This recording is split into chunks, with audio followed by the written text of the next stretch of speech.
Hello friends, welcome to தனி ஒருவன் YouTube channel. இந்த வீடியோவில் சிட்டிக்குள்ளேயே உங்களுக்கு கொலு பொம்மைகள் எங்கே கிடைக்கும்ன்றதையும் நான் சொல்லிடுறேன். இந்த ஏரியா பார்த்திங்கன்னா நம்ம சிம்மக்கல்லில் இருக்கிற கிழக்கு கோபுரம் போகிற வழியில் இந்த ஷாப்ஸ் எல்லாம் இருந்தது. கொலு பொம்மைகள் ஸ்ட்ரீட்லேயே உங்களுக்கு சேல்ஸ் பண்ணிகிட்டு இருந்தாங்க. இந்த கொலு பொம்மை என்ன கொலு பொம்மைன்றதை கண்டுபிடிங்க. நம்ம சின்ன பிள்ளையில கதையெல்லாம் நம்ம படிச்சிருப்போம் இல்லையா?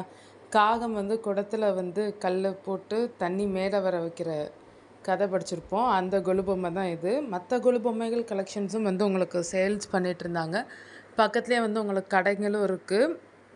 சிட்டி லிமிட்குள்ளே வாங்கணும்னு நினச்சிங்கன்னா நீங்கள் இந்த சைடு விசிட் பண்ணலாம். சிம்மக்கல் சைடு நவீன் பேக்கரி கிட்ட விசிட் பண்ணலாம். மறக்காமல் நம்ம தனி ஒருவன் யூடியூப் சேனலை சப்ஸ்கிரைப் பண்ணுங்கள், ஆல் ஐக்கானை ப்ரெஸ் பண்ணுங்கள், நம்ம இன்ஸ்டாகிராம் பேஜை ஃபாலோ பண்ணுங்கள். கலெக்ஷன்ஸும் நிறையா வச்சுருந்தாங்க. ஷாப்பும் பக்கத்துலேயே நிறையா ஷாப்ஸ் இருந்தது.